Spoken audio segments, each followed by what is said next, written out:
Welcome to the weekly Elder Scrolls Online market recap, bringing you the latest in what's hot in the in-game economy of ESO. I'm your host, J. Hart Ellis. We'll have a special focus this week on how Wolfhunter will impact the markets. The broad market is in a bit of a slump right now, being halfway between Summerset release and the upcoming Wolfhunter DLC.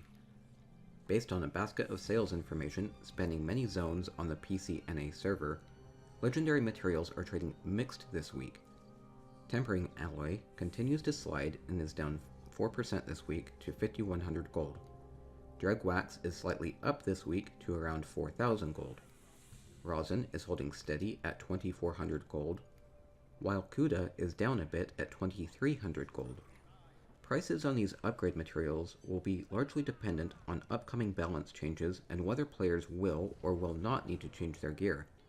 I know I've been wearing the same gear for some time now, developing quite a ripe odor, though people assure me that my Slode's gear has always stunk.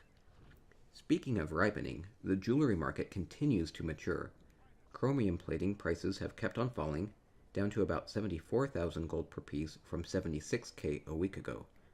Zircon Plating has been remarkably stable at around 21 to 22,000 gold. A lot of upcoming changes will impact the price on these jewelry upgrade mats. It was announced that an incremental PTS patch will basically have the materials needed to upgrade jewelry, and that they will be adding a chance to get raw jewelry mats from blacksmithing harvest nodes. If you've been thinking of upgrading to gold jewelry, you'll likely be able to do so for much cheaper once Wolfhunter hits, so hold on to your mats. These changes will also put downward pressure on gold jewelry in general. Another big change is that Writ Voucher rewards for jewelry crafting sealed writs have been drastically increased, and this will divert many of those materials as people chase rewards sometimes in excess of 400 Writ Vouchers.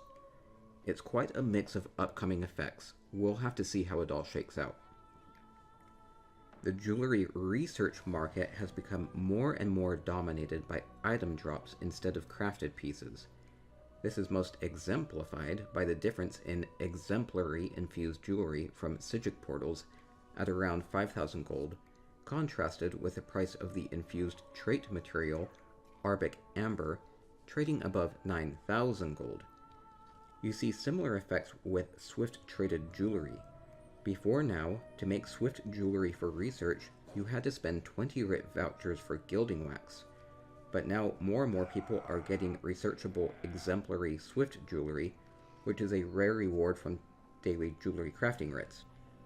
Expect this to accelerate once the sealed writ rewards are fixed with Wolfhunter. More people will be doing jewelry daily writs when they have the potential of rewarding hundreds of Writ Vouchers, and this will generate more of these exemplary Swift pieces as a byproduct. On the upper end of the Writ Voucher market, basic crafting stations and anima stones are still selling for about 900 to 1,000 gold per Writ Voucher. Be selective with your Writ Vouchers to get the most value from them.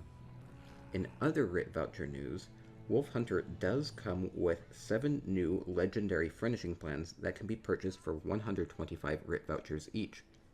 These include plans for levitating beds and huge bookcases, and all 7 require night pumice as a style material. The best way to get night pumice is by deconstructing ebony-style gear, which would mostly be from the Ravager set. Save up so you can get a bouncy bed. Or 50.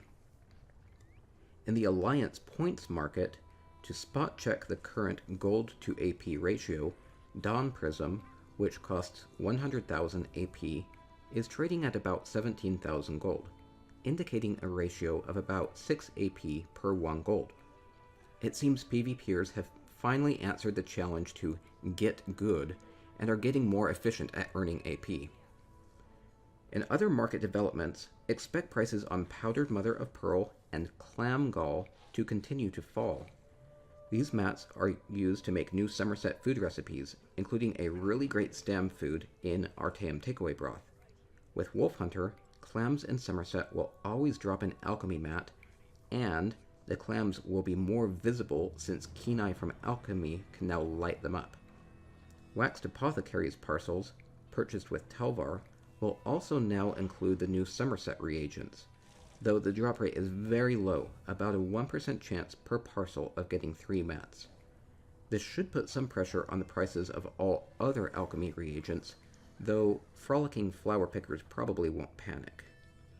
In the gear market, based on recent sales, the most valuable sets include Mother Sorrow, Elfbane, Ravager, Shieldbreaker, Queen's Elegance, Briarheart, Silks of the Sun, Healer's Habit, Transmutation, Destruction Mastery, and Willpower. And Spinners, Spriggans, and Necropotents continue to sell well. With Wolfhunter, Zos has totally reworked Cyrodiil's Ward, Cyrodiil's Crest, and Cyrodiil's Light sets. Keep an eye on these gear pieces and maybe pick them up cheap if you find them on guild traders.